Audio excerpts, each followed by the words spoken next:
बिस्मिल्लाहिर्रहमानिर्रहीम। अस्सलाम वालेकुम। Daily diary with Aamna YouTube channel में खुश आमदीद। उम्मीद करती हूँ आप सब खैर आफियत से होंगे।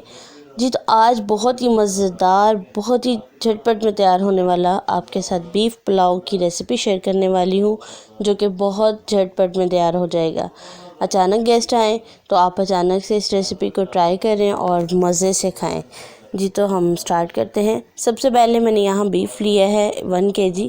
इसको मैं अदरक, लहसुन और इसमें डालेंगे हल्दी पाउडर, नमक, खुशक धनिया पाउडर भी आप डाल सकते हैं, धनिया भी डाल सकते हैं साबुत, और कुछ गरम मसाला साबुत लेंगे और इन सबको हम डाल देंगे जी प्रेशर कुकर के अंदर। और जी इसमें जाएगा तकरीबन 2 लीटर पानी डाल देंगे और अच्छी तरह से इसको हम स्टीम पे तकरीबन 25 मिनट तक लगा देंगे, ताकि गोश्त जो है वो अच्छी तरह से पक जाए और यखनी जो है वो बिल्कुल रेडी हो जाए। जी तो तकरीबन 20 से 25 मिनट तक हमने कुकर जो है वो लगा दिया था। देखिए माशाल्लाह यखनी हमारी तैयार हो चुकी है।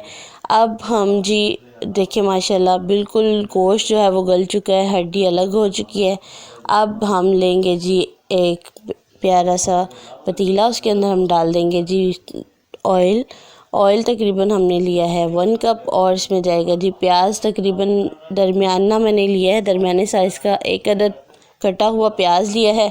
और जी इसको हम कर लेंगे फ्राई, और सुनहरी होने तक हम इसको करेंगे फ्राई। इसमें डाल देंगे अदरक लहसुन का पेस्ट, दोनों चीज़ों को अच्छी तरह से फ्राई कर लेंगे। फ्राई करने के दौरान आपने बहुत ख्याल रखना है कि प्याज जलना नहीं चाहिए। देखें गोल्डन होने पर हम इसको जो है वो तड़का लगा लेंगे हल्का सा पानी लगा के, और इसमें जाएगा जी टमाटर और डाल देंगे जी सब्ज़ मिर्च। तकरीबन हमने टमाटर जो है वो 2 अदद लिए हैं और मिर्च जो है वो 3 से 4 अदद। यहाँ पे नमक डाल देंगे 1 टेबलस्पून इसमें जाएगा जी रेड चिली, और इसमें जाएगा ज़ीरा डालेंगे 1 टेबलस्पून। इसमें तेज़पत्ता डालेंगे 1 अदद, और जाएंगी साबुत मिर्चें और लेमन जूस, और इसमें डाल दिया है जी गोश्त जो हमने बॉईल कर लिया था। यखनी को अलग कर लेंगे स्टेन करके, गोश्त को पहले हम भून लेंगे।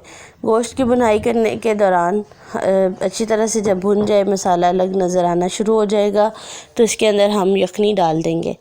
जी तो यखनी डालने के बाद इसमें हमने कुछ जो है पुदीने के पत्ते डाले हैं, ताकि इसकी अच्छी खुशबू आए और फ्रेश जो है वो खुशबू आए, और टेस्ट भी बहुत अच्छा आता है। जी तो इसमें हम डाल देंगे चावल मैंने बासमती लिया है और अच्छी क्वालिटी का चावल है, और तकरीबन इसको हम बनाएंगे 15 से 20 मिनट तक। देखिए माशाल्लाह मीडियम टू लो आंच पे बनाएं। बार बार हमने जो है ना चम्मच नहीं हिलाएंगे, चम्मच बार बार इस्तेमाल करने से चावल टूट जाता है, तो उसको हम जो है वो अब तकरीबन दम पे रख देंगे।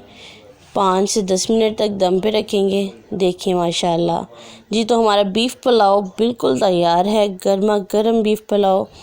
और जी ये ईद स्पेशल भी है, आप ईद पे भी इसको ट्राई कर सकते हैं, आम रूटीन में भी इसको बना सकते हैं। बहुत ही यमी, बहुत ही मज़ेदार बना है। अपना बहुत सारा ख्याल रखा करें, अपनी सेहत का ख्याल रखें, अपने प्यारों का ख्याल रखें, दुआएं किया करें, दुआएं दिया करें, और जी खुश रखा कीजिए अपने घर वालों को। अपना बहुत सारा ख्याल रखें। मिलते हैं नेक्स्ट वीडियो में, और तब तक के लिए अल्लाह हाफिज़।